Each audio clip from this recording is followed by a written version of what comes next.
એકવાર એક રાજા પોતાના પ્રધાન અને રાજા બે બેઠા હતા. એટલે બાદશાહે પ્રધાનને પૂછ્યું કે મેં એવું સાંભળ્યું છે કે તમારા શાસ્ત્રની અંદર લખ્યું છે કે ભક્તને જ્યારે દુઃખ પડે ત્યારે પ્રભુ સ્વયં પોતાના ઘરે આવી અને ભક્તના દુઃખ ભાંગવે છે. તો આવું બની શકે ખરું? કારણ કે ભગવાન પાસે તો ઘણા સાથીદારો હોય, ઘણા એના સેવકો હોય, તો એના સેવકને ન મોકલી શકે, ખુદ જ આવે. ત્યારે પ્રધાને કીધું કે બાદશાહ, એના માટે તમારે મને થોડો ટાઈમ દેવો પડશે, તો હું તમને સમજાવી શકીશ. એવું કે હા, કે કેમ? કે એ થોડોક ટાઈમ આવશે ત્યારે હું તમને સમજાવીશ, પણ અત્યારે આ વાત બંધ રાખો, કંઈ વાંધો નહીં. એના માટે પ્રધાને થોડાક દિવસનો ટાઈમ માંગ્યો. એટલે જે બાદશાહનો એકનો એક દીકરો હતો એને કાયમ સવારે રમવા લઈ જાય અને એને શીખડાવે કે તારે અમે જ્યારે દરિયાકાંઠે જાય ત્યારે તારે અમારી હારે થવાનું. અને એટલો એને પ્રેમ કર્યો. એટલે પ્રધાનના આ દીકરો પ્રધાનની હારે જ રહેવા માગે, જો ન જવા દે તો રાયડું પાડે. થોડાક દિવસ થયા એટલે એક વાહન તૈયાર કર્યું પ્રધાને. પણ વાહન કેવું તૈયાર કર્યું કે એની અંદર નીચે એક ભંડકિયું બનાવ્યું, અને ભંડકિયાની અંદર 2 માણસો 3 માણસો રહી શકે એવું, અને ઉપર લાકડા બાકડા ગોઠવી દીધા. અને થોડુંક મીણ મગાવી અને જે આ દીકરો હતો બાદશાહનો એના જેવું ને જેવું પૂતળું બનાવ્યું મીણનું, કપડાં પહેરાવી દીધા, બધું કમ્પ્લીટ કરી અને વાહણની અંદર આને ગોઠવી દીધો. પછી કીધું બાદશાહને કે હાલો આપણે દરિયામાં ફરવા જવું છે. જે વાહન તૈયાર કર્યું હતું એ વાહનની અંદર બધાને બેવરાવ્યા. કુંવર પણ હારે થયા, કારણ કે કુંવરને તો પહેલાથી જ કીધું હતું કે તારે હારે થવાનું. કુંવર પણ હારે થઈ ગયા, બાદશાહ પણ હારે, કુંવર હારે. એની હારે 10 સેવકો લીધા. 10 સેવકો બધા લાઈનમાં ગોઠવાઈ ગયા. વહાણ હંકાર્યું. મધદરિયો આવ્યો ત્યારે પ્રધાનની ગોઠવણી મુજબ જે મીણનું પૂતળું હતું એને કાઢી અને પાટિયા ઉપર રાખી દીધું અને કુંવર સાહેબને અંદર મોકલી દીધા. આ વાત બાદશાહને ખબર નહીં. બાદશાહ તો બેઠા બેઠા દરિયાનો મોજા જોવે છે. અને બરાબર જ્યાં મધદરિયો આવ્યો એટલે પ્રધાને ઓલો મીણના પૂતળું હતું એને સીધો ધક્કો દીધો અને બાદશાહનું ધ્યાન તેના તરફ ગયું. એને વિચાર કર્યો કે હા, મારો પુત્ર, મારો દીકરો, એકનો એક દીકરો અને દરિયામાં હમણાં બુડી જાય છે. એટલે પોતે પણ અંદર ધુબકો માર્યો.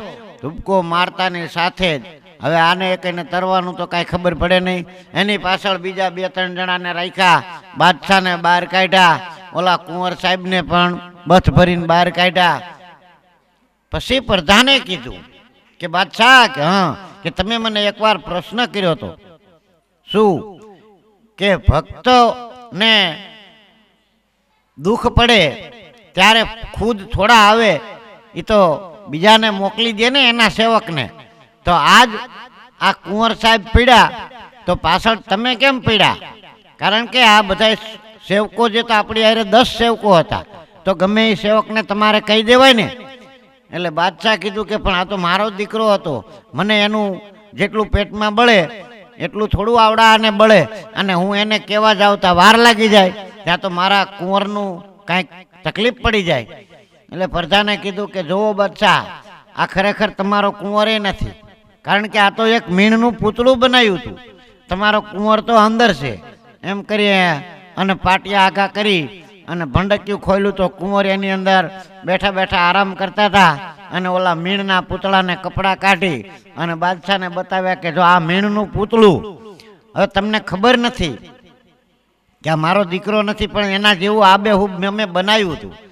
એટલે ભગવાનને પણ ખબર પડી જાય કે આ પૂતળું છે કે શું છે, તો આ પૂતળાને બચાવવા માટે થઈ અને ઈશ્વર ખુદ આવી જાય, પોતાના જ માને, પણ જો ઈશ્વરમય થઈ ગયા હોય તો ઈશ્વર આવે.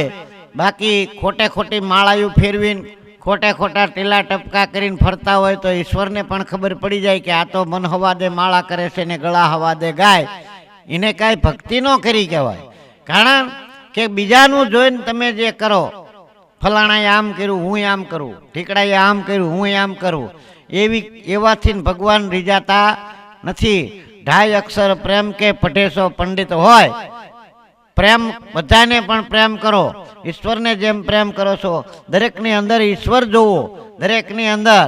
એટલે બાદશાહ ભગવાન ખુદ જ એને બચાવ આવે, પણ આપણને ખબર હોતી નથી. કારણ કે આપણે મીણના પૂતળા જેવા છીએ, આપણને કોણ બચાવવા આવે છે એ આપણને ખબર નથી હોતી. હા, સાચા હોય તો એને ખબર પડી જાય કે આ ઈશ્વર ખુદ મને બચાવવા આવ્યો, અને છતાંય પાછા આપણે કહીએ છીએ કે હે ઈશ્વર, આજ તે ન બચાવ્યો હોત તો આજ હું મરી જાત. પણ એને બચાવનારો તો એને હામલી વ્યક્તિ જે છે, કોઈ પણ રૂપે ભગવાન આવે, કાંઈ ભગવાન પોતાના શંખ ચક્ર ને ગદા પદ્મ ધારણ કરીને તમારી સામે આવે અને તો દુનિયામાં એને કોઈ જવાય ન દે ને, બધાય બસ ભરીને જ રાખે કે હાલો ભગવાન આવ્યા ભગવાન આવ્યા. પણ બધાયની અંદર ભગવાન છે એવું નક્કી જ રાખો. કારણ કે એવું જ્યારે તમે નક્કી કરી શકશો કે સામે બેઠેલી વ્યક્તિ ઈશ્વર છે તો જ તમે ઈશ્વરના દર્શન કરી શકશો. જ્યાં સુધી સામેની વ્યક્તિને તમે નામથી જાણશો, નામથી ઓળખશો, નામથી, કારણ કે જે ઈશ્વર બેઠો છે એ અનામી છે, એનો કોઈ નામ નથી, નિરંજન નિરાકાર છે. નામ પીડ્યું એનો નાશ છે, તમે એને નામથી જ ઓળખો છો, નામથી જ પૂજા કરો છો. એટલે નામને બાદ કરી નાખો. નામ મળ્યું પણ એને અંદરનું નામ મળ્યું છે, આ એના માટેની વાત છે. એટલે બાદશાહ તરત જ વિચારમાં કરી ગયો કે સાચી વાત છે. કારણ કે મેં પણ આ મીણના પૂતળાને એટલે કીધું હે સંત બિલન કો જાય